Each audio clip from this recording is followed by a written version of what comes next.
Greetings, glittering mermaids. Today we're going to talk about The Little Mermaid. And we're drinking some Earl Grey.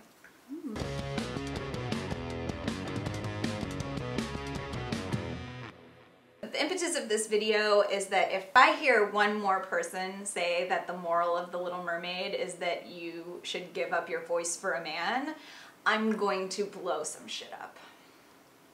Let's get into that. So Ariel's voice, there's a lot of facets to this. Number one is her voice is not something she personally values. Her actual singing voice is something that is highly valued by her father, by her family, by Sebastian. She's stuck and supposed to perform for everybody because she has, quote, the most beautiful voice. She doesn't give a shit about this.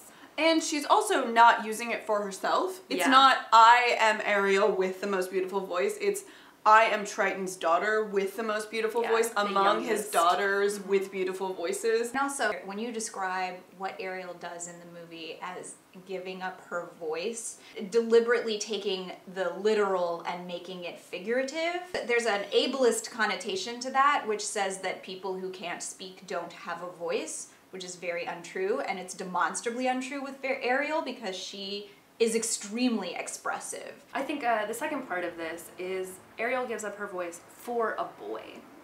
Okay, so Ariel has been obsessed with human culture. We don't know how Probably long. Since she found out what it was. That cave did not fill itself. Some shit fell from the sky and she was like, what is this?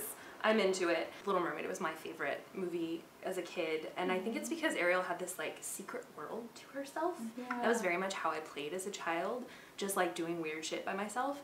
So and a sense of fandom too. Yeah. Her secret world as fandom is really rad. She's inquisitive. She's trying to figure out what all this stuff is. It is not Eric. It's partially Eric, but it isn't. I mean, it's Eric in the sense that she does encounter Eric before she decides to go and do something about her obsession. But the thing is that Triton comes in and destroys her entire safe space and the world that she's built for herself out of the things that she loves. He wholesale rejects her identity. If he hadn't done that, there's nothing to suggest that Ariel wouldn't just have stared at the statue of Eric forever. So yeah, she didn't really do it for a man, except for that maybe the idea of her having an ally on the other side also made that more of a safe space for her. It's like the unknown could be safer than what you know. Like that's dark. It's dark.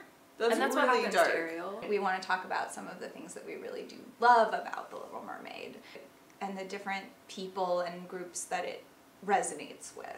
One of the interpretations of The Little Mermaid that has come out recently is the idea of it being a trans fairy tale. The idea of Ariel being a person who is born with a physical reality that doesn't match her internal reality, and that she goes off and does something to change it. And I have to say, it's a really like heartwarming version of that story because she is accepted for who she is in the end by her family. She does. They do change their mind about humanity and about the idea of one of their daughters being human and love her still. And that's so powerful, especially powerful coming from the mind and the heart of one of the creators, Howard Ashman, who died of AIDS and was very explicitly writing a story that would resonate with the LGBT experience. On a totally different note, with like the idea of the immigrant experience and the idea of going out from the known trauma into an unknown that could be worse, but you kind of hope is better, and you hope is more, and you hope is something different. What happens when your dream can only come to you from wish fulfillment? In all stories in which magic has a presence, there's always a cost for magic. Whether the person who's doing the magic for you is good or evil, it doesn't matter. There's a cost for it. Who values Ariel's voice, and in what culture is her voice more valuable to her sense of self versus her sense of like performative self? Her voice is valuable as things that other people have told Ariel are valuable to the mermaid land, to the mer culture, if you will. The mer community. The mer community. Yeah. Right. But it gets on land, her voice becomes valued for its communication skills. Right. She almost doesn't realize how important it will be when when she signs it away. She's going, yeah, sure. She knows it's valuable, like, it's a part of her identity of, oh, I'm the girl with the pretty voice. It's sort of like really pretty women who shave their heads, right? Like, where they're like, oh, I'm the girl with really pretty hair. if I cut off my hair, who am I? Like that, I think that she has that tension. And she gets up there, she realizes that, oh shit, it's the one thing that's going to identify me to Eric, who now is not only the man that I love, but is also the key to my getting to keep everything that I want. That is the villain's ploy. And I think that that's something we miss, is the idea that the person who puts this onus on her to trap a man in order to keep her dream is a villain. Trying to punish her father. Yeah. Reelect supply with an army.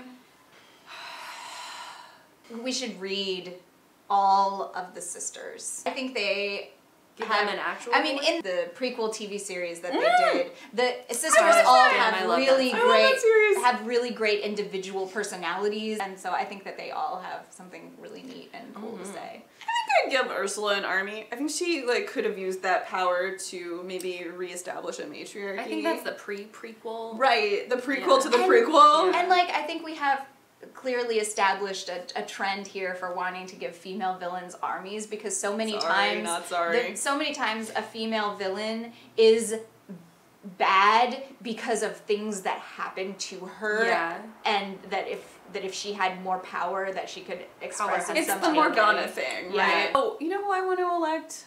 Sebastian. Yeah, that's who I was thinking. Yeah, I like Sebastian. I mean, he gives really good counsel. He's a little nervous, a little anxious. Yeah. But he sings really rad songs. If he wasn't constantly worried for like his position and his life, like maybe he's such a good politician in that way, right? Like he's such the classic nervous politician.